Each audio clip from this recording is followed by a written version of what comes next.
MTV telekanalında yayımlanan Axşam Zəngi verilişində aparıcının rəqsi sosial şəbəkələrdə müzakirələrə səbəb olub. Bölgə TV xəbər verir ki, həm də müğənni kimi tanınan Ellada Eyvazova tənqid hədəfinə çevrilib. 28 yaşlı aparıcı aşıq musiqisi ilə müasir rəqsin sintezini təqdim etməyə çalışıb, amma bəyənilməyib. Efirdə rəqsdən sonra sosial şəbəkələrdə aktiv müzakirələr başlayıb. İzləyicilərin bir qismi bu performansın milli musiqi ruhuna uyğun olmadığını, digərləri isə efirdə yayımlanan veriliş üçün vulqar göründüyü rəyinə gəlib. Rəna Rövşən qızı, Bölgə TV. Bağrımın başında buz oynattılar. Əridim, töküldüm, əstim, titrədim.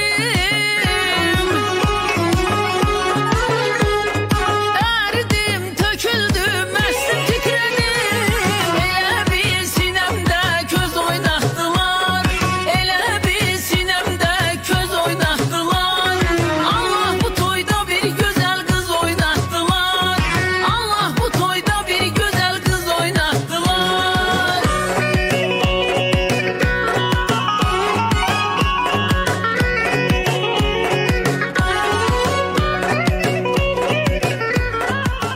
Ay Allah, oynayırdım. Belə gözəl qız oynayan görmüşdünüz. Belə nənələrimiz belə oynayan qızı görsəydi deyəcəklər, az yığışdır, onu alan olmayacaq, yığışdırın onu ortadan. Əlbəttə ki, bu bir zarafat edir, amma hər zarafatda bir gerçək var, bilirsiniz də. Dünya gözəli çıxdı meydana. Bağrımın başında